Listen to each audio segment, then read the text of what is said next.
मी पुन्हा त्याला शेअर केलं. ओके. विहिता चरणे प्राप्त संपत्ती ते वेची जो का येथे निष्कामत्वे गुरु गोत्र अग्नी ह्यांची आराधना प्रसंगी ब्राह्मणा पूजित असे. फेडू फेडी पितृऋण भावे करोनिया श्राद्धादिक क्रिया पर्वकाळी स्वधर्म यज्ञाने यज्ञेश्वराप्रती उचित आहुती देवनिया मग स्वभावता राहिले जे शेष त्यातची संतोष मानोनिया कुटुंबासहित आपुलिया घरी सेविता ते हरी सर्व दोष. आता कर्म कसं करायचंय ते सांगतात आहेत की कर्मयोगामध्ये आपण कसं जगायचं आहे.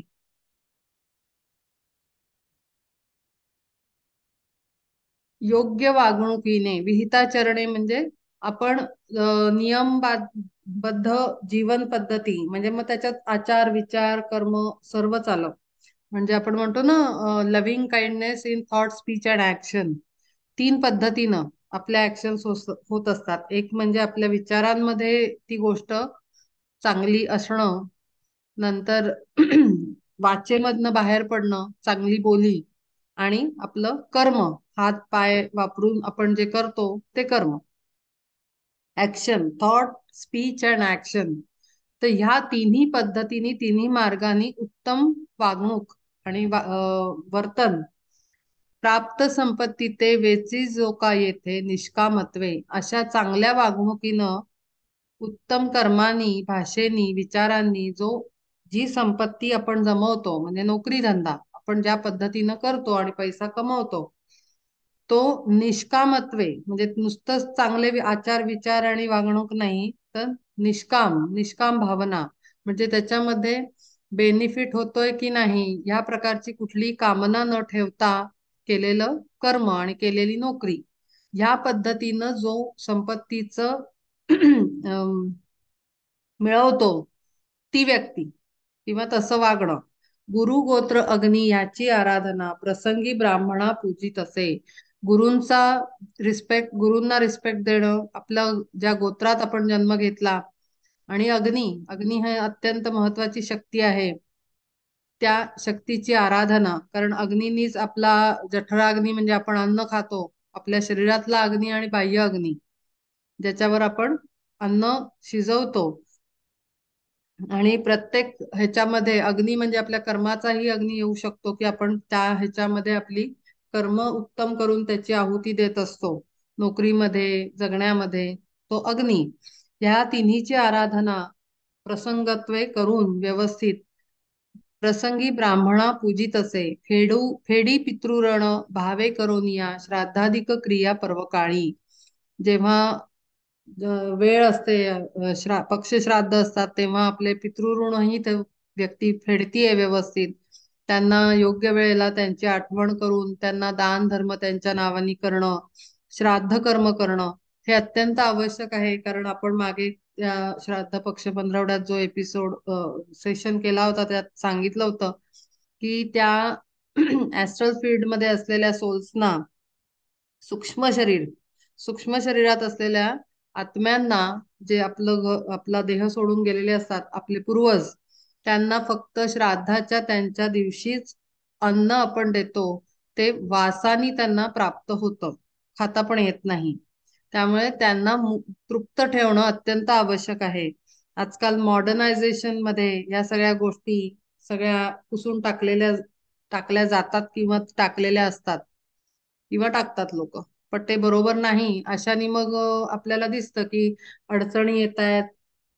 मुलं म्हणजे पुढे परिवाराचं चांगलं नाही होते. मुलांमध्ये दोष येतात. मग असे सगळ्या गोष्टी पुढे घडत जातात किंवा आर्थिक नुकसान होणं किंवा आणखीन काही रोगराई वगैरे अशा टाईपचे.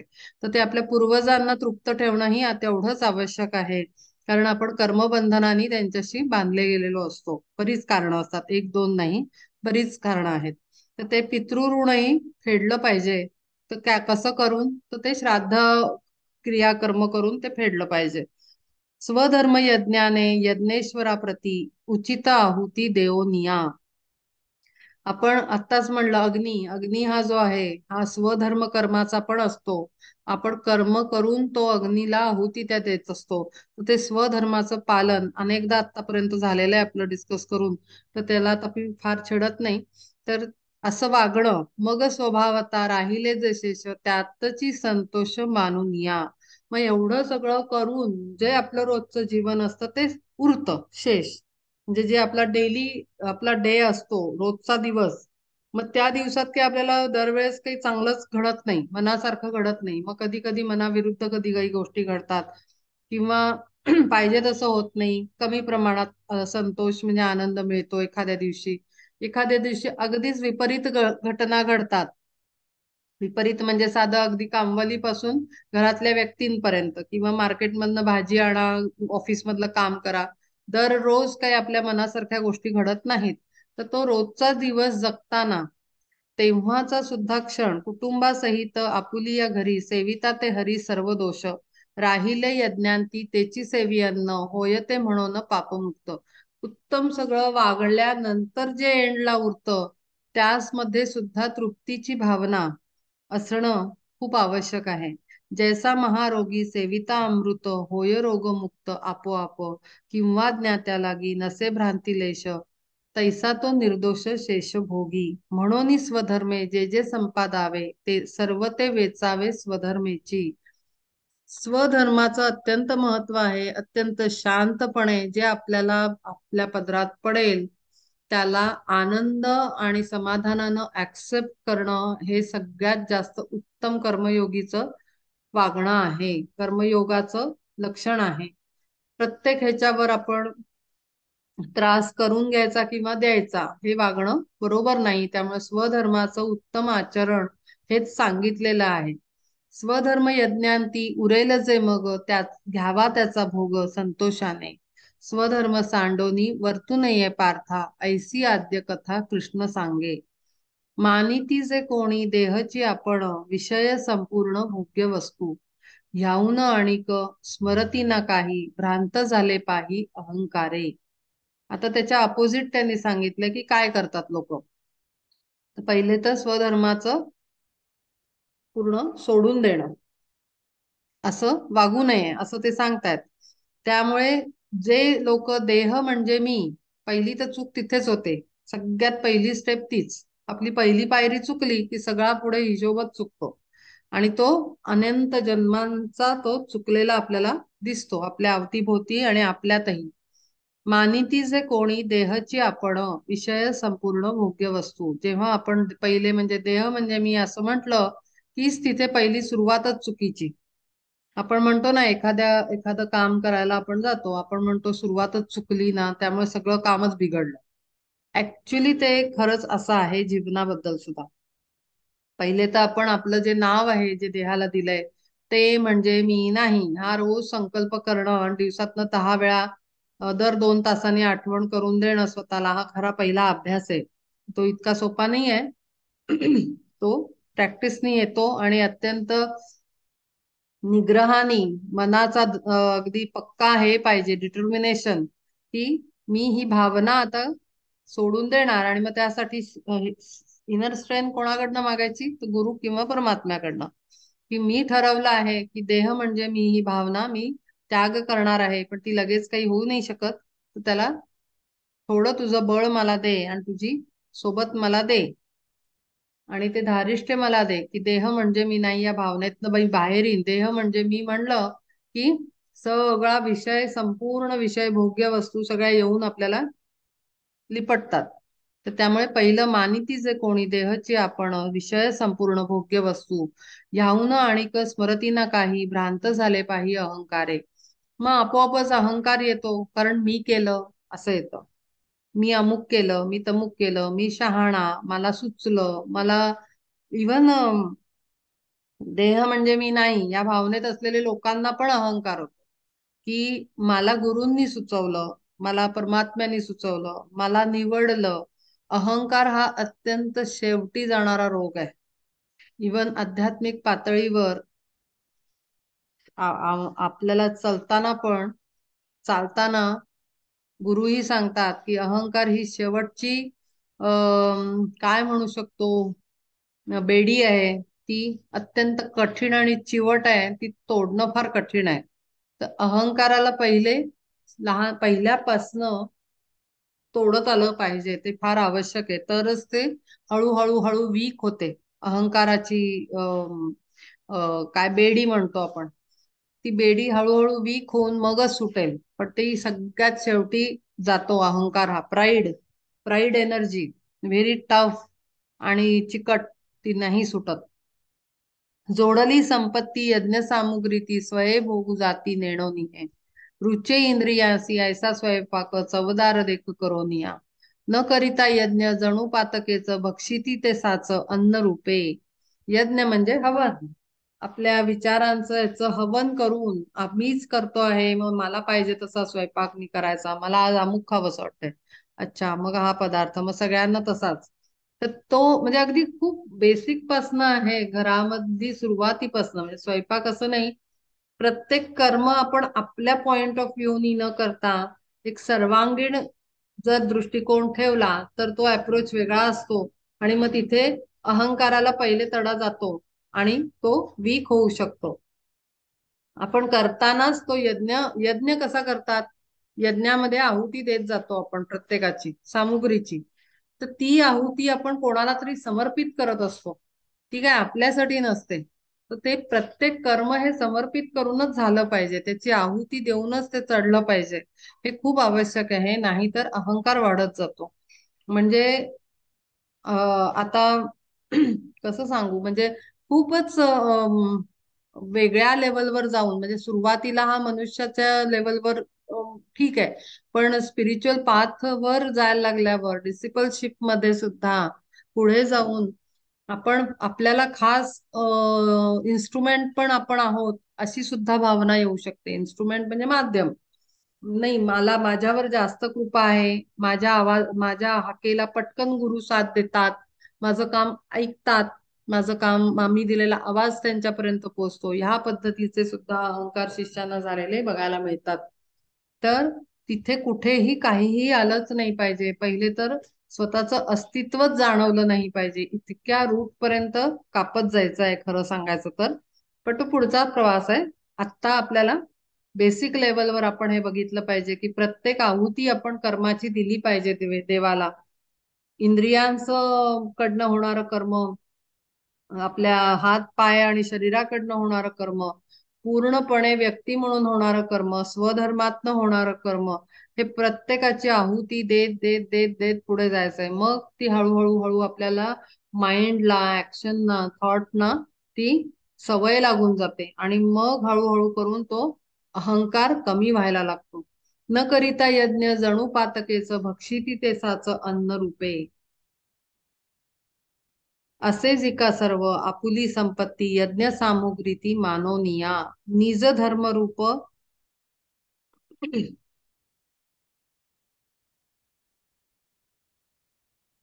निज धर्म रूप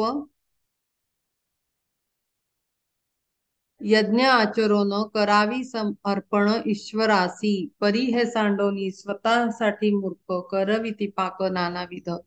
जेणे यज्ञ सिद्धी परेशाते तोष अन्न ते विशेष मानावे हे. पार्था म्हणावे ना याते साधारण अन्न हे तो जाण ब्रह्मरूप. आपण करतो ना, पहिले स्वयंपाक केल्यानंतर आपण पहिले नैवेद्य दाखवतो आपल्या गुरूंना, घरातल्या देवाला, आणि मग तो महाप्रसाद बनतो. जेव्हा ज्या क्षणाला आपण अन्नाचा नैवेद्य दाखवतो देवाला, तेव्हा ते साधं अन्न न राहता तो महाप्रसाद बनतो. आणि मग जेव्हा तो आपण प्राशन करतो तेव्हा तो आशीर्वाद रूप असलेलं अन्न असतं ते. आणि म्हणून ते नैवेद्य दाखवला पाहिजे, ती आहुती आहे नैवेद्य दाखवणं ही. जेव्हा इवन आपले जे तुकाराम महाराज वगैरे होते, जे शेतामध्ये काम करायचे मग त्यांची बायको, त्यांना आपण मूव्हीत मध्ये बघितलेलं आहे की ती भाकरी आणि काय घेऊन जात होती त्यांना. तर ते असे घास काढायचे पहिले, की एक एक घास धरती मातेला, एक घास काऊला म्हणजे गाईला खायला घातला, एक घास पक्ष्यांसाठी ठेवला, एक घास आत्म्यांसाठी काढून ठेवला, आपल्या पूर्व ह्यांना पूर्वजांना, आणि मग आपण तो ग्रहण केला, एक एक घास देवासाठी. आणि असं करून म्हणजे ही आहुती आहे आणि हाच तो यज्ञ आहे. अशीच आपली अन्न पदार्थाची आहुती, तशीच आपल्या कर्माची आहुती, की मी हे सर्व कर्म तुमचे चरणी समर्पित करीत आहे. माझं सुचलेलं, मला ज्या आयडिया सुचत आहेत त्या सुद्धा मी तुमचे चरणी समर्पित करीत आहे. माझ्या तोंडून जे शब्द येत आहेत ते सुद्धा मी तुमचे चरणी समर्पित करीत आहे, कारण ते तुमच्याकडूनच त्याचा ओघ आहे. तुम्ही दिलेल्या बुद्धीवरच मी रोजचा निर्णय घेत आहे, तुम्ही दिलेल्या बुद्धीवरच मी वागत आहे. असं जेव्हा यज्ञ हवन आपण करत जातो, प्रत्येक गोष्टी चढवत जातो त्यांच्या पायाशी, तेव्हा ती पूर्ण काय होते, तर प्युरिफिकेशन होतं त्याचं, स्वच्छ होतं ते. त्याच्यामधले सर्व वाईट जे अवगुण असतात ते निघून जातात, ते अन्न सुद्धा शुद्ध होतं. आणि म्हणून ते अन्न प्रसाद दाखवून, महाप्रसाद करून त्याचा मग ते आपण ग्रहण करायचं असतं. ना की घाईघाईने आणलं की आपलं खाल्लं, बनवलं की चाखूनच बघितलं. करताना स्वयंपाकच आजकाल अशी सवय असते की अगदी पटकन खाऊन बघतात बायका. पण अक्षरशः म्हणजे आमच्याकडे तर आम्हाला असे संस्कार आहेत की वासानीच अन्नात मीठ आहे की नाही, तिखट किती पडलं, गुळ किती टाकला, गोड किती आहे, आंबट किती आहे, हे वासावरनं ओळखायचं. वासातनं सुद्धा मीठ कळतं, पदार्थात मीठ बरोबर पडलंय की नाही. हे भाजीचा नुसता हलकासा वास येतो ना, घ्यायची पण गरज नाही, नाकही घालायची गरज नाही त्याच्यामध्ये. तो जो वास येत असतो पदार्थाचा, त्याच्यावरनं आपण अंदाज लावू शकतो की ह्याच्यात प्रॉपर पदार्थ पडलेले आहेत की नाही, जिन्नस आवश्यक ते. असं चाखून बघण्याची गरज नाही. तर इतकं म्हणजे ते ट्रेनिंग आहे, ऑब्विसली हे सगळं ट्रेनिंगचा पार्ट आहे. तर हे सगळं इतकं असलं पाहिजे. पार्था म्हणावे ना याते साधारण, अन्न हे तो जाण ब्रह्मरूप. ते ब्रह्मरूप आहे अन्न, कारण ते तिथून निर्माण होऊन आलेलं आहे. आणि ते त्याला दिल्याशिवाय, त्याला समर्पित केल्याशिवाय ते आपण खाऊ नये. अन्नाद भवन्ति भूतानि पर्जन्यादन्न संभवा, यज्ञात भवति पर्जन्यो यज्ञ कर्म समुद्भवा. कर्म ब्रह्मोद्भवम विद्धि ब्रह्माक्षर समुद्भवम, तस्मात् सर्वगतं ब्रह्म नित्यं यज्ञे प्रतिष्ठितम्. सर्व विश्वाते या अन्नची जीवन, अन्न संवर्धन प्राणियांचे. पर्जन्यापासून अन्नाची उत्पत्ती, यज्ञी हो संभूती पर्जन्याची. जाण कर्मोद्भव यज्ञ तो केवळ, कर्मासी त्या मूळ शब्द ब्रह्म. अविनाशी एक जे का परब्रह्म, तेथोनिया जन्म शब्द ब्रह्मा.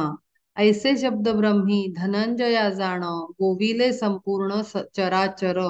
म्हणून या यज्ञ कर्माची जो मूर्ती, तेथे राहे श्रुती निरंतर.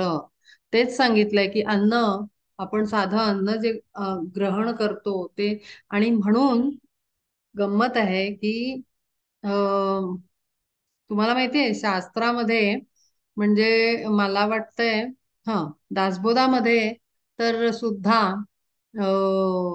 लग्ना कार्याचं जेवणाला सुद्धा निषिद्ध मानलेलं आहे. दासबोधात त्यांनी स्वच्छ दिलेला आहे. जो योगी आहे, जो उच्च स्थितीत आहे, त्यांनी किंवा ज्याला जायचं आहे त्यांनी हे असं प्रोग्रामचं, लग्न समारंभांचं जेवण, श्राद्धाचं जेवण, असं अन्न खाऊ नये असं सांगितलेलं आहे. म्हणजे ते सुद्धा निषिद्ध मानलेलं आहे इतक्या हायर स्टेजवर. तर पण आपल्याला, आपण आता कसं करणार, म्हणजे मॅनेज कसं करणार, हे खूप मोठी गोष्ट आहे. सर्व विश्वाते या अन्नची जीवन, अन्न संवर्धन प्राणियांचे. सर्व विश्वासाठी अन्न हे जीवन आहे. चाहे ती मुंगी असू दे, कीटक असू दे, पक्षी असू दे, किंवा झाडालाही आपण पाणी घालतो, ते अन्न म्हणजे पाणी आहे त्याचं. आणि खत वगैरे घालतो ते, तर तेच आपलं जीवन आहे. आपल्याला अन्न गेल्याशिवाय आपण विश्व जाग जिवंत राहणार नाही. अन्न संवर्धन प्राणियांचे, पर्जन्यापासून अन्नाची उत्पत्ती, यज्ञी हो संभूती पर्जन्याची. आता पाऊस पडतो तेव्हा अन्न बनतं, म्हणजे धान्य वगैरे आपलं जोपासलं जातं. पण आता जेव्हा पाऊस जास्त होतो, तेच धान्य खराब होऊन जातं. पाऊस कमी पडला तरी ते धान्य खराब होऊन जातं. म्हणजे काय, तर पर्टिक्युलर इंटेन्सिटी आणि एक पर्टिक्युलर पाहिजे तेवढाच पाऊस झाला पाहिजे. हे सुद्धा अगदी ठरलेलं आहे की गव्हाला किती पाऊस पाहिजे, तांदूळाला किती पाहिजे, आमक्याला किती पाहिजे, भाज्यांना, झाडांना, फळांना किती पाऊस पाहिजे. तो जरा जास्त झाला तरी नासाडी होते, जरा कमी झाला तरी नासाडी होते. तर हे कसं शक्य आहे? तर तो पर्जन्य देवता जी आहे तिला आहुती दिलेली असेल, प्रार्थना केली असेल, तर ती पर्जन्य देवता आपल्यावर खुश राहील. आणि म्हणून आता सध्या जी संकट येत आहेत ती पृथ्वीला अत्यंत पीडा दिल्यानी पृथ्वी मातेला आता जी संकट येत आहेत ती त्यामुळे येत आहेत. आपण बघतोच आहोत आपल्या भोवताली काय चाललं आहे जगामध्ये. ते त्याचंच कारण आहे. कारण सगळ्या या गोष्टी ज्या ज्ञानरूपाने दिलेल्या आहेत आपल्या अ, देवदेवतांनी आणि अशा सारख्या भगवद्गीतेसारख्या ह्याच्यातनं ते ज्ञान आजकाल कोणी मानत नाहीये. पहिले तर मानतच नाहीये. अभ्यास करायची तर दूरची बात आहे, पण त्याच्यावर विश्वासच नाहीये आणि त्यामुळे ही सगळी अवस्था होत चाललेली आहे. पर्जन्यापासून अन्नाची उत्पत्ती, यज्ञ हो संभूती पर्जन्याची. पर्जन्य कुठून निर्माण होतो? तर यज्ञातून होतो. त्याला आहुती देऊन मग तो त्याची प्रार्थना करून. म्हणून पूर्वी पूर्वी बघा ते ह्याच्या मायथॉलॉजी मध्ये दाखवलेलं आहे की जेव्हा राक्षस वृत्ती समाजामध्ये वाढत होती आणि अ, जे होम हवन आणि यज्ञ व्हायचे त्याच्यावर बंदी टाकली की देवदेवता संतुष्ट व्हायच्या नाहीत आणि मग संकट यायला लागायची.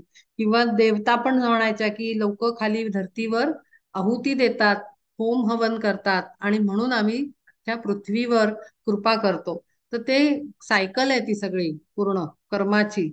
आपण करणार त्याच्यावर देवदेवता संतुष्ट होणार आणि मग ते देणार, अशी ती सायकल आहे पूर्ण. त्याला आपण आम्ही कोण करणार, तुम्ही कोण देणार असं म्हणू नाही शकत. ती योजना आहे युनिव्हर्सची आणि ती तशीच आहे. त्या शक्ती तशाच वर्क केल्या पाहिजेत. पण हे कळत नाही आपल्याला. जाण कर्मोद्भव यज्ञ तो केवळ कर्मासी त्यामुळं शब्द ब्रह्म. कर्माचा उद्भव म्हणजे निर्मिती कशातनं होते? तर यज्ञापासून. जाण कर्मोद्भव यज्ञ तो केवळ कर्मासी त्यामुळं शब्द ब्रह्म. शब्द ब्रह्म म्हणजे वेद. वेदामध्ये कर्मकांड सांगितलेली आहेत पहिल्या भागामध्ये आणि दुसऱ्या वेदांत म्हणतो आपण त्याला, त्याच्यामध्ये मुक्तीसाठीचे किंवा मोक्षाकडे नेणारे ज्ञान दिलेले आहे. तर त्या पहिल्या भागात जो पूर्ण कर्मकांडाचा भाग आहे त्याच्यामध्ये त्यांनी होम हवन यज्ञ कशासाठी करायचे, कुठल्या देवतांना कधी आवाहन करायचं, काय द्यायचं, ते कोणी करायचं, कोणी कधी करायचं, हे सगळं विधान पूर्ण दिलेलं आहे. तर म्हणून कर्माचा उद्भव कशात नव्हतो? यज्ञातून. आणि यज्ञ कशात सांगितलेला आहे? त्या सगळ्या कर्माचं यज्ञाचं सगळ्याचं मूळ आहे वेदांमध्ये. अविनाशी एक जे का परब्रह्म तेथून या जन्म शब्द ब्रह्मा. आणि हे वेद कुठून निर्माण झाले आहेत? तर परब्रह्मापासून. त्यांनी निर्माण केले आहेत कारण त्याला सृष्टी निर्माण करायची होती. तर त्याचा ब्लू प्रिंट त्या वेदांमध्ये आहे. त्या वेदातच सगळं सांगितलेलं आहे. सर्व ज्ञान, सर्व शाखांचं ज्ञान, प्रत्येक ह्याचं मेडिकलचं, इंजिनिअरिंगचं, शेती करण्याचं सगळ्याचं ज्ञान त्या वेदांमध्येच दिलेलं आहे. ऐसे शब्द ब्रह्मी धनंजया जाणव गोविले संपूर्ण चराचर. तर तेच म्हणलं की सगळ्या युनिव्हर्सचं सिक्रेट त्याच्यामध्ये दिलेलं आहे. तो ब्ल्यू प्रिंट आहे. जेवढे वेद आहेत हे सगळं त्याचं ओरिजिन तिथे त्याच्यात लिहिलेलं आहे आणि मग ते घडवलेलं आहे.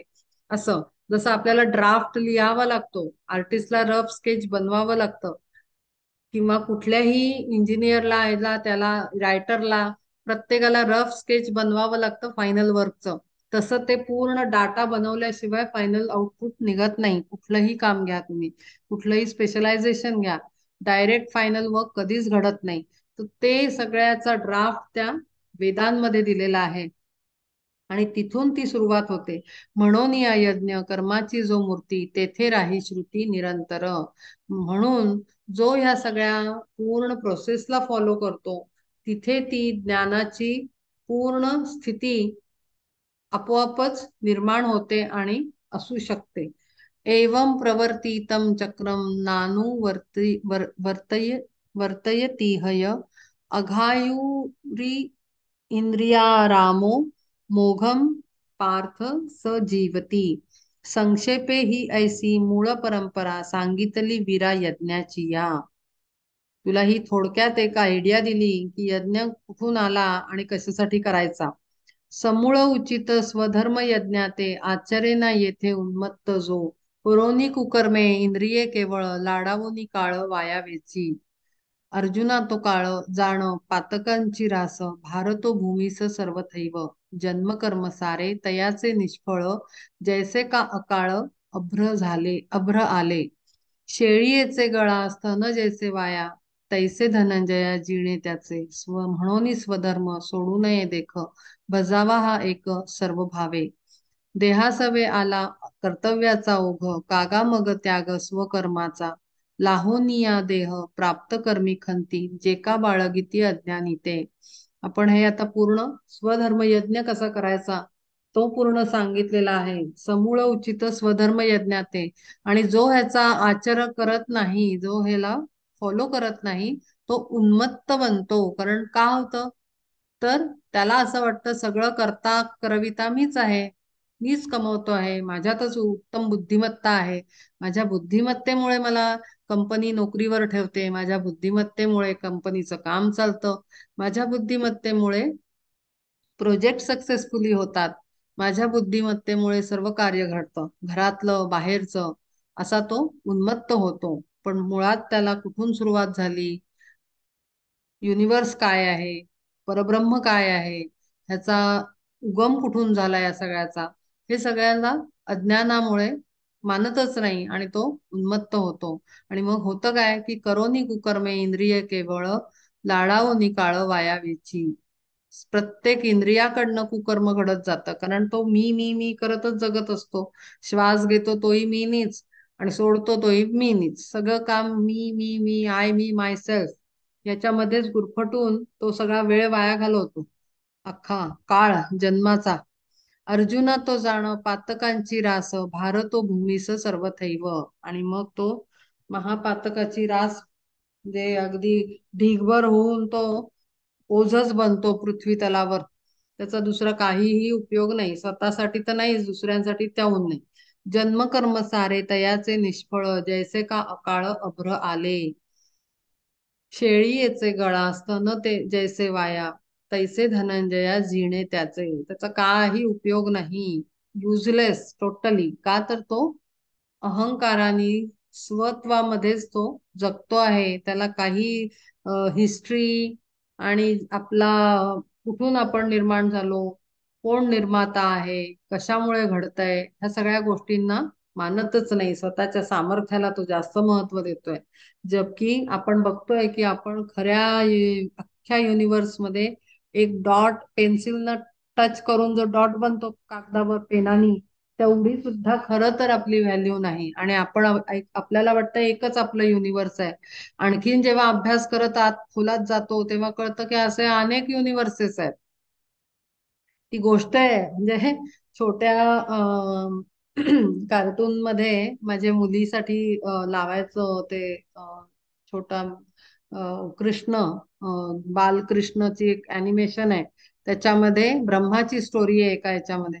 तर त्या ब्रह्माला होतो अहंकार की हा कोण आहे श्रीकृष्ण धरतीवर, ह्याच्यामध्ये जो मित्रांना बरोबर घेऊन जातो. आणि ते दाखवले छोटे छोटे छोटे गोपी ते जातात गायी घेऊन त्यांना जंगलामध्ये. आणि मग ते खेळ गंमत करत करत सगळे छोटे छोटे छोटे कृष्णा आणि त्याचे मित्र असे छोटे दाखवले, छोटीशी राधा. आणि त्याची खबर जाते की त्यांनी ह्याला मारलं, ह्या राक्षसाला मारलं, त्या राक्षसाला मारलं. तर त्याची खबर ब्रह्मापर्यंत जाऊन पोचते. तर त्या ब्रह्माला वाटतं की अरे हा कोण आहे, कोण धरतीवर जन्माला आलाय, कृष्ण नावाचा छोटासा मुलगा, आणि तो एवढं मोठं कार्य कसं काय करू शकतो, हे सगळं करविणारा मी आहे. तर त्या ब्रह्माला अहंकार होतो. आणि मग तो काय करतो, तो सांगतो की त्या ह्याला उचल कृष्णाला. आणि आपल्या नाही, कृष्णाला नाही, त्याच्या मित्रांना तो उचलतो आणि घेऊन जातो. आणि त्याच्या जागी दुसरे नाही सॉरी, तो त्याच्या मित्रांना गाय वासरांना सगळ्यांना गायब करतो. आता चरायला गेलेले असतात जंगलामध्ये, आयांनी त्यांना सोडलं.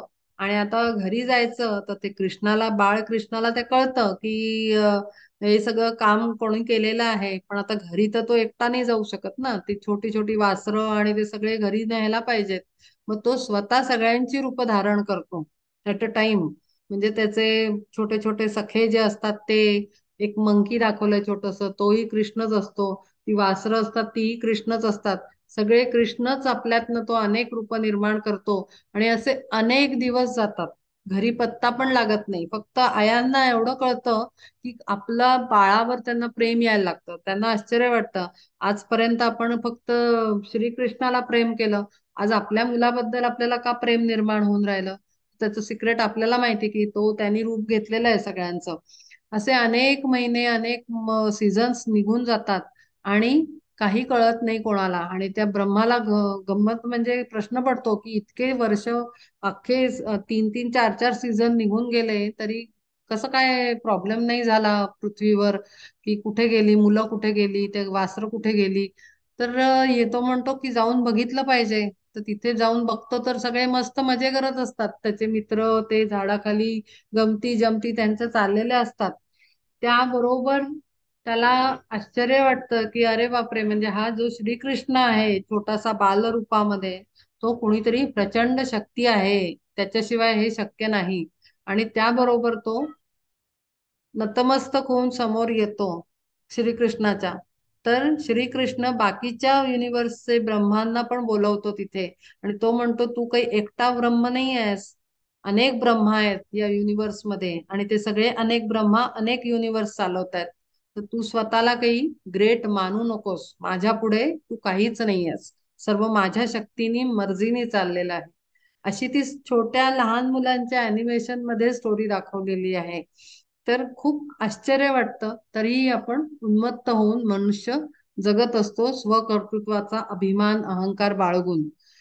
जन्म कर्म सारे तयाचे निष्फळ, जैसे का अकाळ अभ्र आले, शेळीचे गळा स्तन जैसे वाया, तैसे धनंजया जिणे त्याचे. म्हणून या स्वधर्म सोडू नये देख, भजावा हा एक सर्व भावे. देहासवे आला कर्तव्याचा ओघ, कागा मग त्याग स्वकर्माचा. हे जे देह ज्या कर्मामध्ये आणि ज्या धर्मामध्ये जन्माला आलेला आहे त्याचा त्याग कधीही करू नये, ते फक्त करत जावं. आणि करत जाणं म्हणजे ती आहुती आहे कर्माची, आपण समर्पित होऊनच करणं ही आहुती आहे. लाहोनिया देह प्राप्त कर्मी खंती, जे का बाळगिती अज्ञानी ते. यस्त्वात्म रतिरेव स्यादात्म तृप्तश्च मानवा, आत्मन्येव च संतुष्टस्तस्य कार्यम न विद्यते. आत्मस्वरूपीच जो का रममाण, असे परिपूर्ण अखंडित, देखे तोची एक कर्मे नवे लिप्त, वावरोनी येथ देहधर्मी. जो आत्मस्वरूपात रममाण आहे, मी परब्रह्म आहे किंवा मी आत्मा आहे, अगदी सुरुवातीला या आत्मस्वरूपाच्या अवस्थेत जरी आपण आनंदाने एंगेज असलो ना आतमध्ये, आणि शरीर काय करतंय, शरीर आपलं देहाचं धर्माचं पालन करतंय असं त्याला त्याच्याजवळ लावून, कामावर जसं आपण कामवालीला कसं एक काम देतो आणि तिला सांगतो तू रोज येऊन हे घर साफ करून डस्टिंग बर्तन सगळं करून जायचंय, तिला आपण कसं कामावर लावतो, मग रोज आपल्याला डोकं नाही घालावं लागत की इथे काय करते तिथे काय करते. तर आपण तिला म्हणतो हो हो आपण आम्ही एक कामवाली लावलीये असं म्हणतो ना, असाच उच्चार करतो शब्दांचा, आम्ही कामवाली लावली. तुमच्याकडे कामवाली आहे का, हो आम्ही लावली. तसंच आपण देहाला लावायचं असतं. कशाला, तर स्वधर्म कर्म करण्यामध्ये. तुला जो देह प्राप्त आहे, हे देहा तू ते कर्म कर, त्याला कामाला लावायचं आणि आत्मानंदी स्थित राहायचं, आत्मस्वरूपी रममाण राहायचं. ही खरी स्थिती आहे आत्म्यामध्ये रमण्याची. मी आत्मा आहे या भावनेमध्ये अखंड अनुसंधानात जगायचं असतं. की तो सर्वथैव पावे समाधान, होता आत्मज्ञान अंतर्यामी. जे या क्षणाला, म्हणजे एक आहे समजणं, खूप फरक आहे या सगळ्या कॉन्सेप्ट मध्ये. अगदी काय म्हणतो ना, मेजर पण म्हणू शकतो, मायनर डिफरन्स पण म्हणू शकतो. की आधी नुसतं म्हणणं की मी आत्मा आहे मी देह नाही, हे नुसतं म्हणणं झालं, म्हणजे मानणं झालं. पण ज्या क्षणाला लक्षात येतं ना की अरे हो, मी मी हा देह नाहीच आहे. कारण जे आता हे ओळखायचं कसं किंवा पटवायचं कसं स्वतःला, कारण जोपर्यंत पटणार नाही आतमध्ये तोपर्यंत ते काही ऍक्च्युली तेवढ्या पॉवरफुली कन्सेप्ट फॉलो नाही होणार. तर एक सिंपल सी बात आहे. आपण म्हणतो मी अमुक ठिकाणी गेलो. मी गेलो म्हणजे काय, हातपाय उठून चालायला लागतात का? तर नाही. मी काय बनाना उचललं, केळं उचललं किंवा काही वस्तू इकडून इकडे ठेवली, तर ते कोण करतंय? ते हात करताय, आपल्याला माहिती आहे. पण हातानं चालवणारा कोण, हा प्रश्न आपल्या मनात निर्माण आला पाहिजे. मी स्वयंपाक केला, आपण अगदी म्हणतो मी फार सुंदर स्वयंपाक केला, मग आपल्याला क्रेडिट हवं असतं, अरे हा आजचा पदार्थ हा छान झालाय. अरे पण कोणी केला? हा पहिला प्रश्न आहे. हातांनी केला का? मग हात आपले आपले काम करू शकतात का? नाही करू शकत. तर हाताला चालवणारा पण कोणतरी आहे. कुठली तरी दैवी शक्ती आतमध्ये शरीरात आहे जी प्रत्येकाला चालवते. मग ती शक्ती कोण? मग ती प्राण आहे का? तर नाही. नुसते श्वासाने काही चालू नाही शकत शरीर. म्हणजे तिथे आत्मशक्ती नावाची दैवी शक्ती आहे. असं करून स्वतःला समजवायचं असतं की ह्याचा अर्थ आतमध्ये कोणीतरी आहे बसलेलं आणि मग तो ते चालवतो. आता हे उत्तम उदाहरण म्हणजे सांगायचं म्हणजे ती एक मूवी होती. म्हणजे तुम्हाला पिक्चराइज करायचं असेल, हे कॉन्सेप्ट जर समजून सांगायचं असेल, तर मी याचं एक्झाम्पल असं देईन की आता मध्ये ती अवतार मूवी आली होती. इंग्लिश मूवी आहे अवतार. आता त्या अवतार मध्ये ते ते जे काही वर्ल्ड आहे त्या लोकांचं ते डिस्ट्रॉय करायला इंग्लिश लोक येतात. तर त्याच्यामध्ये काही काही ना ते हे आहेत रोबोट आहेत, असे खूप ह्यूज साईजचे. तर ते रोबोट्स काही स्वतः चालत नसतात. असे खूप मोठ्या ह्यूज प्रचंड आकारामध्ये ते मोठे मोठे रोबोट्स त्यांनी मूवीत दाखवलेत. तर गंमत म्हणजे त्याच्या असं त्या डोक्याच्या छातीच्या एरियामध्ये ऑपरेटर बसतो, प्रत्येकात जाऊन एक एक एक एक सैनिक आतमध्ये बसतो. मग तो असे नुसते हात असे असे असे मागे पुढे करताना दाखवलेत. त्यांनी हात हलवला की त्या रोबोटचा हात हलतो. मग त्याला जिथे मारायचं आहे तिथे तो नुसती हाताने ऍक्शन करतो. तो रोबोटचा हात उचलला जातो आणि मारला जातो. ऍक्च्युली असं मला तरी असंच वाटतं की आपण म्हणजे आत्मा, आपण आतमध्ये बसलो आहोत शरीरामध्ये. आपण जसं म्हणू तसं ते ऑर्गन हलतं. आपण म्हणू की मला आता इथून अमुक ठिकाणी जायचंय, तेव्हा आपण उठतो आणि अमुक ठिकाणी जातो. आपण म्हणतो की पाणी प्यावं वाटतंय, या शरीराला पाण्याची गरज आहे. मग आपला हात उठतो, पाणी घेतो, आपण पितो आणि शरीराला पाणी मिळाल्यानंतर ते रिलॅक्स होतं आणि त्या एक व्हायब्रेशनल करंट आपल्या शरीरातनं मेंदूपर्यंत जातो की हो आता माझी तहानेची तृप्ती झालेली आहे, माझी तहान भागली आहे. हे सगळं सेल्युलर लेवलवर मेसेजेस जातात, व्हायब्रेशन्स. तर अशा पद्धतीनं पण अल्टिमेटली उठवलं कोणी ह्या शरीराला पाणी घ्यायला? हा प्रश्न निर्माण झालाच पाहिजे खरं तर आतमध्ये की हो मी हे केलं, मी हे ते केलं. अखंड जन्माला आल्यापासून आपण हे सतत बोलत राहतो. पण हे करणारा कोण, हा कधीतरी जीवनात एकदा तरी प्रश्न उभा राहायला पाहिजे. म्हणजे तो आत रोबोट चालवणारा कोणतरी बसलेला आहे. आणि मग तिथे कळतं की मी आत्मा आहे. म्हणून मग पुढे येऊन येतं की तो सर्वथैव पावे समाधान, होता आत्मज्ञान अंतर्यामी. आतमध्ये जेव्हा आत्म्याचं ज्ञान होतं की मी एक शक्ती आहे, आणि मग कळतं की अरे हो, हे शरीर म्हणजे मी नाही. जरी माझा हात उचलून घास खात असला तरी ते फक्त शरीराला जातंय, आत्म्याला जातच नाहीये. आत्म्याला भात खायचा आहे असं होत नाही, ते शरीर खात असतं. आणि म्हणून जेव्हा आता ह्याच्या अपोजिट, जेव्हा काही करावं वाटतं, माणसं म्हणतात गोड खावं वाटतं, अमुक बघावं वाटतं, तमुक करावं वाटतं, ते काय व्यसन करावं वाटतं. कोणाला वाटत असतं? आत्म्याला नसतं वाटत, ते शरीराला वाटत असतं. पण ते शरीर आत्म्यावर प्रबळ होतं आणि मग तो आपल्याप्रमाणे उलट नाचवायला लागतो. म्हणजे बाहेरचं शरीर आतल्या माणसाला नाचवतोय, त्या रोबोट मधलं रोबोटच नाचवतोय ऑपरेटरला. असं उलट व्हायला लागतं आणि तेव्हा सगळा भयंकर प्रकार घडायला लागतो आणि कंट्रोल जातो आत्म्याचा.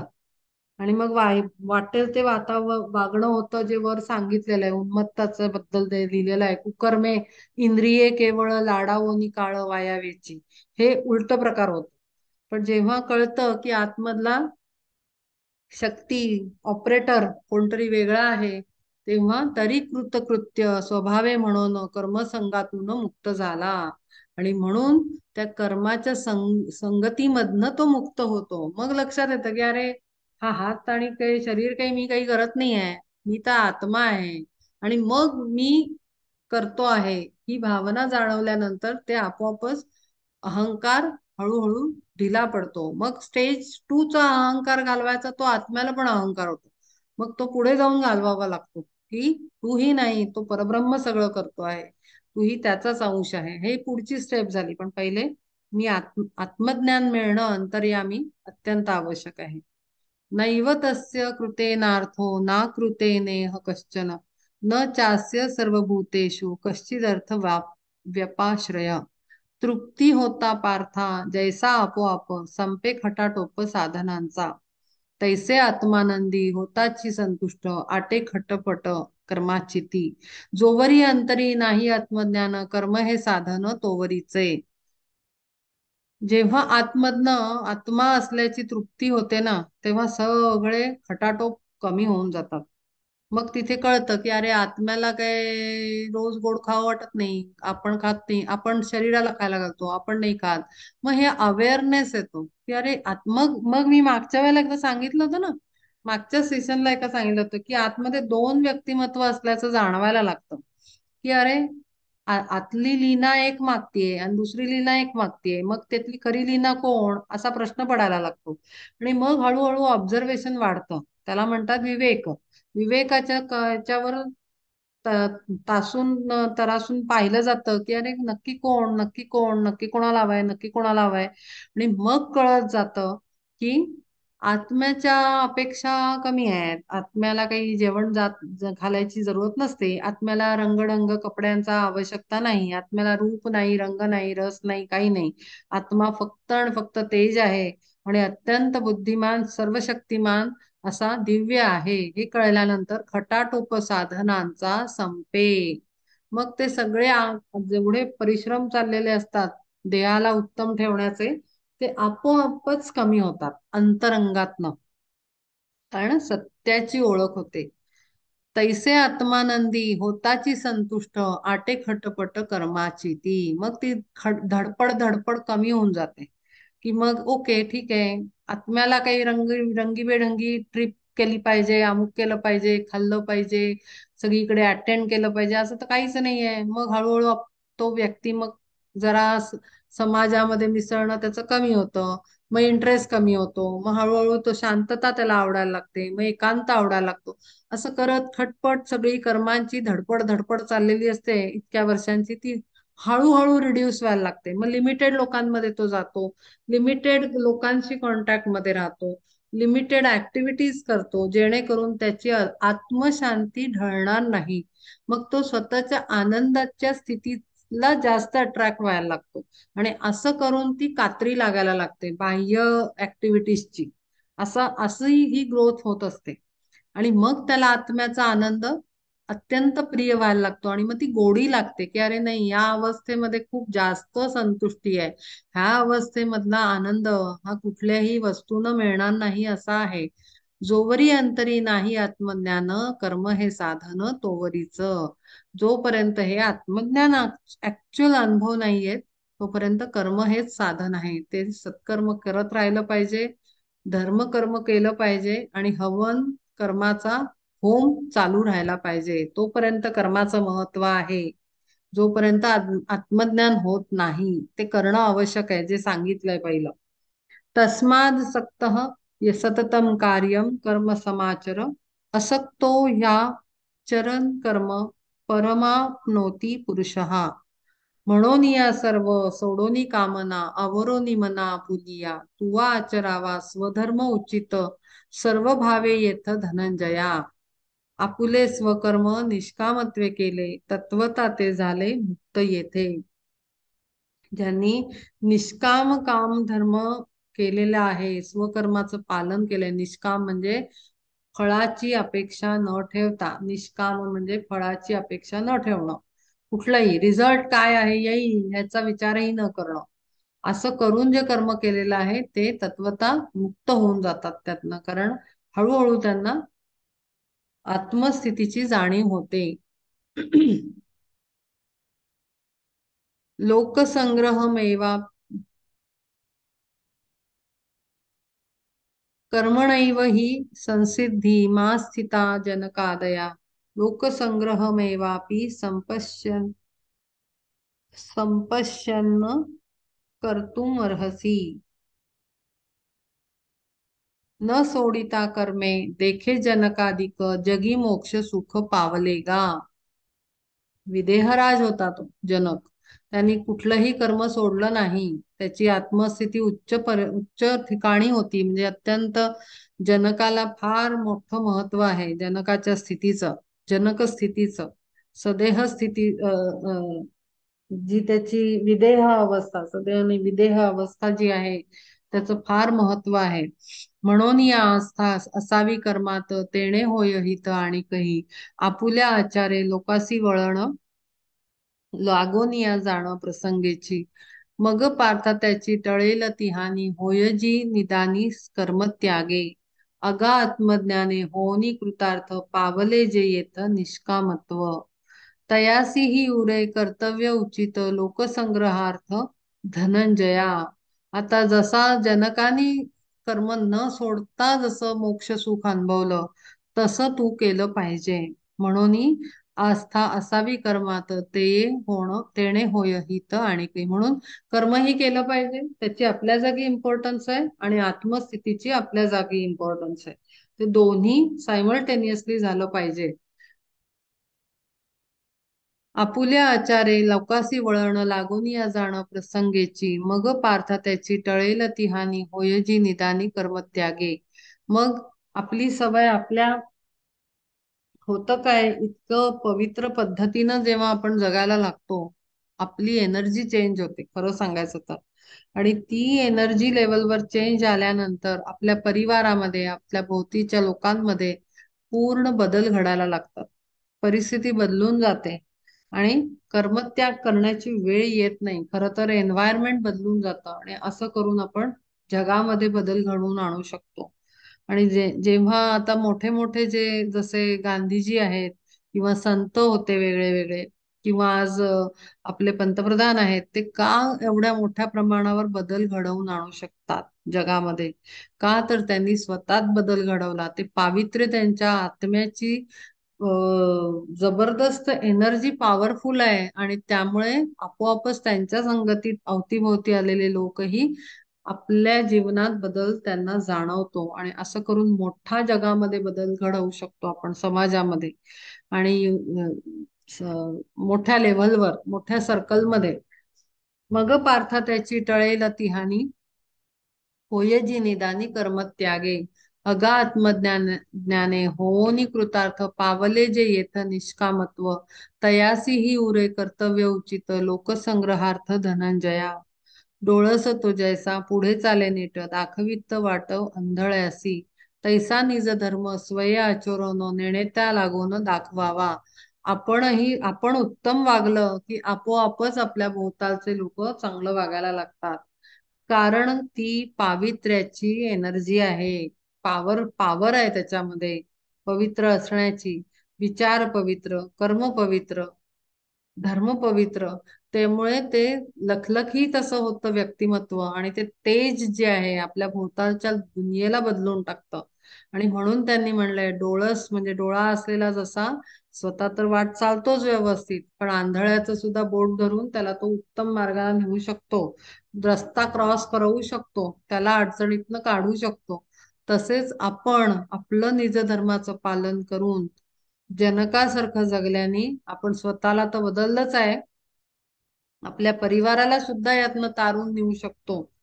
कारण संगतीचा परिणाम सांगितलेला आहे. ढवळ्या शेजारी बांधला पवळा वाण नाही पण गुण लागला.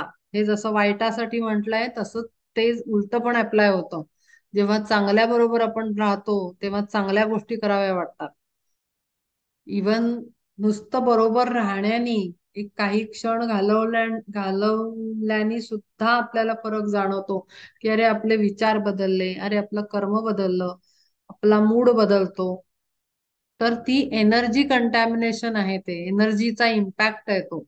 ऑरा आणि हे सगळं आपली जी एनर्जेटिक अनॉटॉमी आहे पूर्ण शरीराची, हे फिजिकल बॉडी सोडून त्याचा परिणाम आहे असतो तो, आणि म्हणून आपण जगामध्ये बदल घडवू शकतो. जाणत्यांनी ऐसे करावे ना जरी, कळावे ते तरी कैसे मूढा, जे का अज्ञ जन तयांनी हा मार्ग कैसा बरे सांग ओळखावा. तर ज्यांना ज्ञानच नाही त्यांचं काही करू शकत नाही, त्यांना घ्यायचंही नाही आणि शिकायचंही नाही, त्याचं काहीच नाही करू शकत आपण. यद्य यद्यदाचरती श्रेष्ठ तत् देवेतरो जन, य स यत्प्रमाणम कुरुते लोकस्तदनु वर्तते. येथे गुरुजन जे जे आचरती तया नाव देती धर्म ऐसे, सामान्य सकळ नेण ते जे लोक, अनुष्ठिती देख मग तेची. असे ऐसा ओघ स्वभावे हा येथे, म्हणून कर्मा ते सोडू नये. आपण बघतो ना, चांगलं कर्म केलेल्याला आपण आपला आदर्श मानतो आणि त्याला फॉलो करतो, आणि अशा पद्धतीनं सामान्य लोकांमध्ये बदल घडू शकतात एखाद्याला फॉलो करून. आणि ती एनर्जी तशीच असते, त्यांचा एवढा इम्पॅक्ट आपल्यावर पडतो की आपल्यालाही बदलावं वाटतं, आपल्यालाही आपले विचार बदलावे वाटतात, कर्म बदलावं वाटतं, ऍक्शन बदलावी वाटते, तोंडाची भाषा बदलावी वाटते. केव्हा, जेव्हा आपण एखाद्याला एखाद्या पोझिशनवर पाहतो की अरे नाही, हे काहीतरी वेगळंच शक्ती आहे, ही वेगळं दिव्यता आहे जी आपल्याला पण हवी, अट्रॅक्ट करायला लागते. असे ऐसा उग स्वभावे हा येथे, म्हणून कर्माते सोडू नये. आचरावे लागे विशेषे करून, जे का संतजन तया तेची. सगळ्यांना कर्म चुकलेलं नाही, कोणालाही चुकलेलं नाही, प्रत्येकाला ते करावं लागतं. नमे पार्थास्ति कर्तव्यम त्रिषु लोकेषु किंचन, नानवाप्तम्य वाप्तम वाप्तव्यम वर्त एवच कर्मणी. काय सांगू आता अनेकांच्या गोष्टी, माझीच रहाटी तेथे पार्था. काय मजवरी पडले संकट, किंवा काही अर्थ मनी माझ्या. म्हणून स्वधर्म आचरे मी येथे, ऐसे जरी वाटे तुझ लागी. तरी गुणैश्वर्य संपन्न आणिक, तुझा नाही देख जगी कोणी. ऐसे माझ्या अंगी सामर्थ्य अपार, अर्जुना साचार जाणसी तू. झाला गुरुपुत्र सागरी जो मृत, करोनी जिवंत आणिला जो. देखलासी ऐसा माझा पराक्रम, तो मी करी कर्म स्वस्थ चित्ते. आता तू माझीच गोष्ट बघ असं म्हणतोय तो. तू बाकी सगळं सोड, मी इथे समोर आहे तुझ्या, तू माझीच गोष्ट बघ, माझीच वागणूक बघ, मी कसा जगतो ते बघ, माझ्याकडे बघ, बाकी सगळ्यांचं जाऊ देत. मी कसा वागतो, माझं वागणं कसं आहे, मी माझं स्वधर्माचं पालन करतो आहे का, मी माझ्या प्रत्येक इतका गुणी दैवी असून सुद्धा, संपन्न असून सुद्धा मी कसा वागतो आहे, माझं सामर्थ्य अपार आहे पण माझी भाषा कशी आहे, मी काय पद्धतीचं कर्म करतो आहे, हे सगळं तू बघितलं पाहिजेस आणि माझ्याकडे बघूनच तू शिकलं पाहिजे. गुरु गुरु गुरुपुत्र, बघते थांबा कसं काय आहे.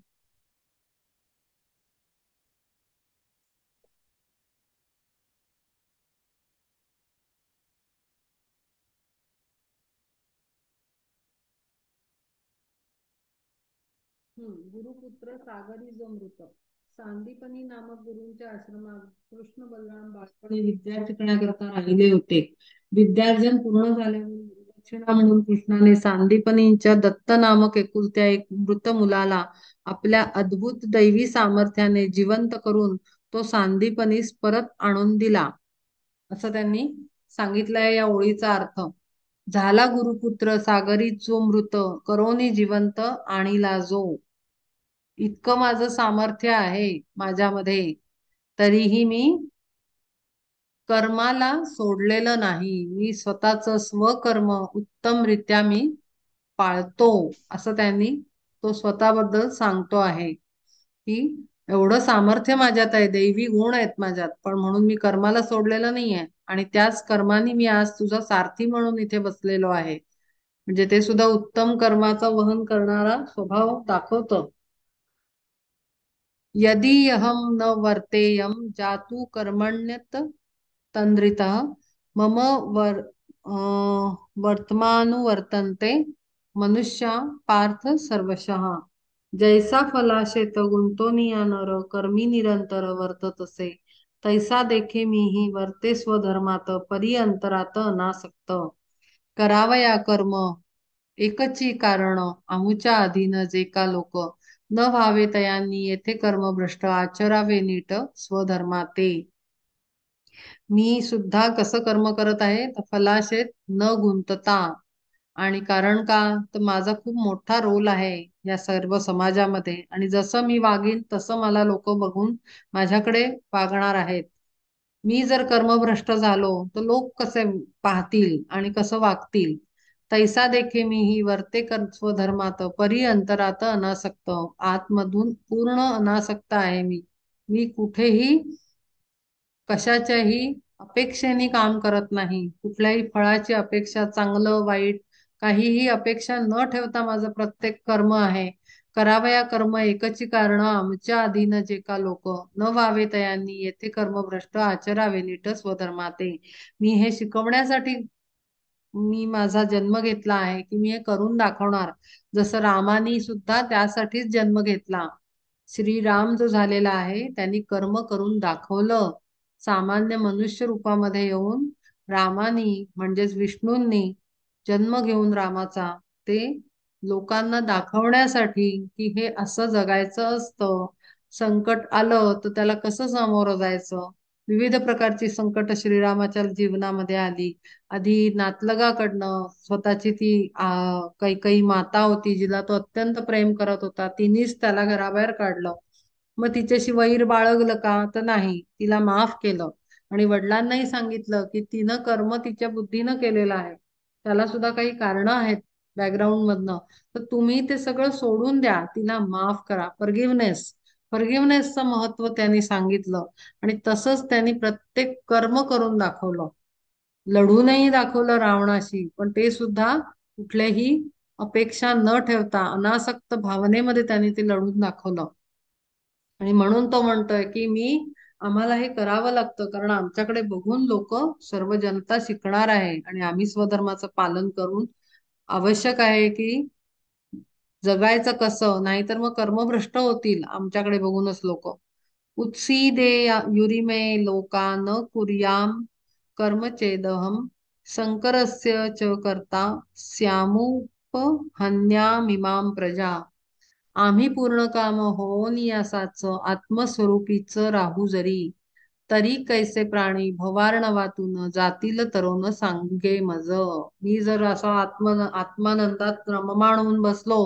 तिथेच पूर्ण काम होऊन तर कसं म्हणजे आमच्याकडे बघून म्हणून जन्म घ्यावे लागतात आणि यावं लागतं आणि का तर अनेक प्राण्यांना या भवार्णवातून प्रचंड भवसागरातून कर्माच्या तारून न्यायचं आहे आणि म्हणून आम्ही पुन्हा पुन्हा जन्म घेऊन इथे येतो आणि कर्म करून दाखवतो अनासक्त भावनेमध्ये जगून दाखवतो स्वकर्माचं महत्व पटवून देतो तयांनी आमुचे पाहोनी वर्तन स्वधर्माची पूर्ण ओळखावी लोक स्थिती ऐसी स्वभावे सकळ नाशिली केवळ ऐसे होय म्हणून या लोकी सामर्थ्य संपन्न ज्ञाने परिपूर्ण होय जो का तेणे धनंजया विशेषे करून स्वकर्म सांडवून वर्तो नये म्हणून जे लोक चांगले आहेत जे स्वधर्माचं पालन करतात ज्यांची स्थिती चांगली आहे अशा लोकांनी शक्यतो स्वधर्म कर्म न सांडता जगून दाखवलं पाहिजे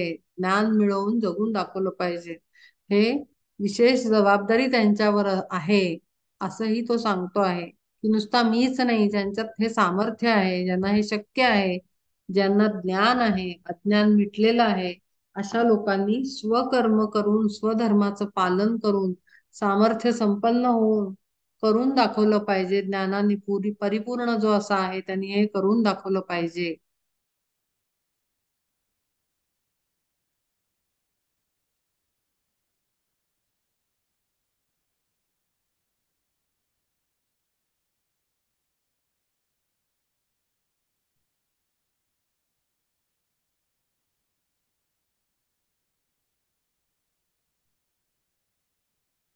सक्ता कर्मण्य विद्वांसो यथा कुर्वन्ति भारत कुर्याद् विद्वांस्तथा सक्तश्चिकीर्षु लोकसंग्रहम कर्मफली पार्था ठेवोनिया दृष्टी सकाम वर्तती लोक जैसे तैसेची राहावे दक्ष स्वकर्मात कामना रहित होनिही ही ही लोकसंस्था सकळ सर्वथा निरंतर पार्था रक्षणीय म्हणून स्वधर्म आचरोनी चांग सर्वांसी सन्मार्ग दाखवावा लोकविलक्षण करोनी वर्तन न व्हावे आपण अलौकिक आणि म्हणून पार्था तू कसं राहिलं पाहिजेस तर तू कर्मफळाची अपेक्षा न ठेवता निष्काम कर्म करून दाखवलं पाहिजे जेणेकरून तुझ्याकडे बघून बघून लोक शिकतील तैसेची राहावे दक्ष स्वकर्मात कामना रहित होनी अखंड स्वकर्म धारण करून पण ते निष्काम भावनेमध्ये केलं पाहिजे की ही लोकसंस्था सकळ सर्वथा निरंतर पार्थ रक्षणीय आणि म्हणून तू लोकांना करून दाखव जेणेकरून सन्मार्ग दाखवावा लोकांना आणि सर्व जगाला हे कार्य तुला करायचे आहे कारण तुझ्यात ते पोटेन्शियल आहे तुझ्यात ती शक्ती आहे तुझ्यात तेवढं सामर्थ्य आणि ज्ञान आहे आणि तू योग्य आहेस हे सगळं करून एक एक्झाम्पल सेट करण्यासाठी जगामधलं लोकविलक्षण लोकाहून वेगळे करोनी वर्तन न व्हावे आपण अलौकिक आपण करायला नको काय हे सगळं आपण अलौकिक कार्य करून दाखवलं पाहिजे जसं तुझी अलौकिक कीर्ती आहे सर्व तिन्ही लोकांमध्ये तसंच कर्म तू करून दाखवलं पाहिजेस न बुद्धिभेदम जनयेद ज्ञानम कर्मसंगीनाम जोशयेत सर्व कर्माणि विद्वान युक्त समाचरण मुलं जे सायासे करी स्तनपान तयासी पक्वान्न काय होय आता जेव्हा छोटं बाळ असतं 2 महिन्याचं 3 महिन्याचं त्याला काय पक्वान्न अशी घेणं देणं आहे त्याला जे दूध मिळतं मातेचं तेच पक्वान्न नाही त्याच्यासाठी म्हणजे काय ज्यासाठी जे वय आहे तेच केलं पाहिजे आणि खाल्लं पाहिजे तिसऱ्याच गोष्टींकडे धावलं नाही पाहिजे त्याच्याशी काही त्याला मतलबच नाहीये दिले तरी कैसे येईल भक्षाया म्हणून ते तया देऊ नये ते वय नाही त्याचं पोळी भाजी खायचं तर त्याला आपण अशा पद्धतीचं हार्ड फूड देऊ का तर नाही तर ते बाळ आहे त्याला दुधाशिवाय काहीही त्याला पचू शकत नाही त्यामुळे त्याला कंपल्सरी आपल्याला तेच द्यावं लागतं आणि तेच योग्य आहे तैसी सर्वथैव कर्मी अपात्रता येथे पंडू सुता असे जया तया कौतुकेही नैष्कर्म्याची खूण उघड करून दावू नये म्हणजे काय की जो आता बाळ म्हणजे काय आहे यंग सोल स्पिरिच्युअल लँग्वेज मध्ये त्याला यंग सोल म्हणतात यंग म्हणजे छोटं बाळ छोट्या बाळाला आपण तत्वज्ञान सांगायला जाऊ का छोट्या बाळाला आपण पहिलीतल्या मुलाशी बोलतो तसं बोलायला जाऊ का 2 महिन्याच्या 3 महिन्याच्या तर नाही त्याला ओलोलो ओलोलो करूनच त्याला आपण बोलतो म्हणून त्यांनी म्हणलंय की ज्याला जो बुद्धीनं छोटा आहे अपात्रता आहे ज्याच्यामध्ये त्याला काही ते निष्काम कर्मयोग काय असतो वगैरे सांगायला जाऊ नको आणि जाऊ नये ज्ञान त्यालाच द्यावं जो तयार असतो ते खाण्यासाठी पचवण्यासाठी अयोग्य व्यक्तींना ज्ञान शिकवायला खायला प्यायला देऊ नये जाऊ नये आपल्याला कळलं म्हणून आपण 4 लोकांना सांगू शकत नाही आपल्याला बघावं लागतं कारण ती रिस्पॉन्सिबिलिटी आहे तुम्ही कोणाला सांगताय आता जेव्हा तुमची इथे नेमणूक झालेली आहे तुम्हाला जेव्हा इंटरेस्ट निर्माण झालेला आहे याचा अर्थ आपला सोल तेवढा तयार आहे की समोर जी शिकवण मिळणार आहे या भगवद्गीतेच्या अभ्यासातून किंवा अभंग ज्ञानेश्वरीतनं तो पचवून चावून चावून पचवण्याची योग्यता तो आपल्या सोलमध्ये आहे आणि म्हणूनच आपली इथे योजना झालेली आहे अभ्यास करण्याची पण एखादा त्याला नाहीये इंटरेस्ट आता मी बऱ्याच जणांशी शेअर केला हे प्रोग्राम हा जो ठरला होता पुस्तकाचा अभ्यास करायचा या पोथीचा किंवा या ग्रंथाचा पण त्यातले किती जण आले कारण ते अपात्र होते असंच म्हणू शकतो त्यांना इंटरेस्टच डेव्हलप नाही झाला की अरे काय आहे ते बघूया जाऊन किंवा एक तरी अटेंड करूया अशी इच्छा नाही झाली म्हणजे ती अपात्रता आहे त्याच्यात तो सुटेबल नाही आहे या अभ्यासासाठी एवढ्या एकदम काय म्हणतो आपण अगदी डिटेल मध्ये स्टडी करण्याची पात्रता नाही आहे त्यामुळे त्याची इथे योजना झाली नाही.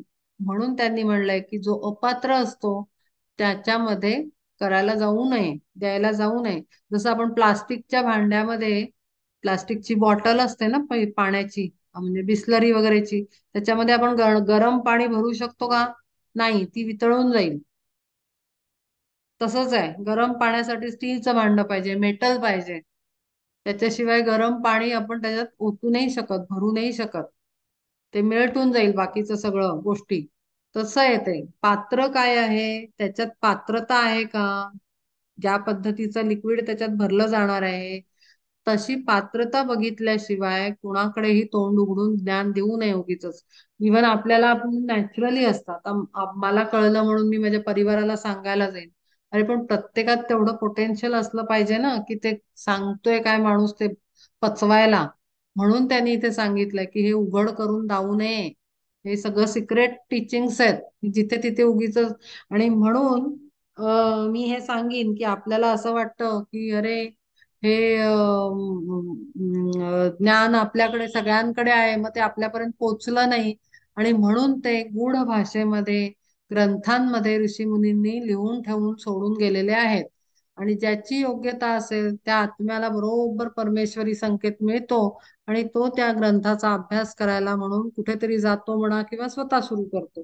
आणि मग त्याला त्यातले आतमधले सिक्रेट टीचिंग्स कळायला लागतात. तर हे सगळं देऊन ठेवून गेलेले आहेत ते, असं काही सोडून लपवून वगैरे गेलेले नाही आहेत ऋषी मुनी किंवा परमात्मा सुद्धा. त्यांनी सगळे इथेच ठेवलंय. पण जोपर्यंत आत्म्याची तेवढी तयारी होत नाही तोपर्यंत त्याच्या समोर तो खाऊ येऊ नाही शकत. कारण काय तर बाळाला पोळी आपण भरवू नाही शकत, त्याची पचवायची तेवढी कपॅसिटी नसते. तेथ सत्कर्माचे लावावे वळण, प्रशंसा करो न वारंवार. मग तिथे काय करायचं अशा ठिकाणी? तर त्याला ऍप्रिसिएशन देऊन त्याला चांगलं कर्म करण्याकडे त्याला मोटिवेट करायचं, त्याला पुढे ढकलायचं. त्याला सोडूनही नाही द्यायला सांगितलंय त्यांनी. ज्याची पात्रता नाही, अपात्र व्यक्तीला सोडून पण नाही द्यायचंय परिवारातल्या. तर त्यांना दुसरं काहीतरी सांगायचं, जे ते कळण्याची बुद्धी असेल ते करायला सांगायचं. मग त्याला सत्कर्म म्हणजे चांगलं वागायला सांगायचं. सत्य बोल, चोरी करू नको, अमुक करू नको, तमुक करू, बेसिक गोष्टी टीचिंग्स द्यायच्या, ज्यातनं पुढे जाऊन या लेवलवर तो येऊ शकेल. तेथ सत्कर्माचे लावावे वळण, प्रशंसा करून वारंवार, स्वये आचरून दाखवावे तेच, निष्काम जे साच तयांनीही. वागता ते कर्मी लोकसंग्रहार्थ, पावती ना तेथे कर्मबंध. मग असं जेव्हा लोकांना आपण शिकवायला कर्म करून दाखवतो तेव्हा ते कर्मबंधनात अडकण्याची चान्सेस कमी आहेत. कारण आपण दुसऱ्याला शिकवण्याच्या इंटेन्शननी करतो आहोत, आपलं इंटेन्शन काय आहे ते काम करतो. बहुरूपी जैसे नटोनिया अंगे, राजा राणी सोंगे ऐसी घेती, परिमनी नाही नरनारी भाव, लोका हाव भाव दाखवता. जसं मूवी मध्ये किंवा नाटकामध्ये राजा राणी बनतात, तर ते काय त्यांना माहिती असतं आपण काय खरे राजा राणी नाही आहोत, आपण काय खरा हिरो खरी हिरोईन नाही आहोत. त्यांना माहिती आपण काम करतोय, नट आहोत आपण, या रंगमंचावर काम करण्यासाठी आलोय. म्हणून काही 24 तास ते त्या रोल प्ले मध्ये नसतात. तसंच आपणही अशा लोकांना, अज्ञानी लोकांना ज्ञान देऊन नाटक केल्याप्रमाणेच त्यातनं मुक्त होऊन राहूनच काम करायचं, ते निष्काम भावनेतच ते करायचं. ते सुद्धा मी कसा शहाणं केलं माझ्या फॅमिलीला, असा तिथे भाव बिलकुल असला नाही पाहिजे. की जरी आपण सांगत असलो आपल्या परिवाराला आपल्या बरोबर घेऊन जाण्यासाठी, छोट्या छोट्या छोट्या गोष्टी शेअर करत असलो, तरी मी परत काही भांडण तंटा झालं की मी सांगितलं म्हणून झालं असं बोलायचं नाहीये. कारण शेवटी ते आपण रोल प्ले करतोय, आपलं काम करतोय, नाटक करतोय आपण ते, कारण आपल्याला कोणीतरी करवतंय. हे पुन्हा येतं तिथे. आपण आता इथे थांबूया.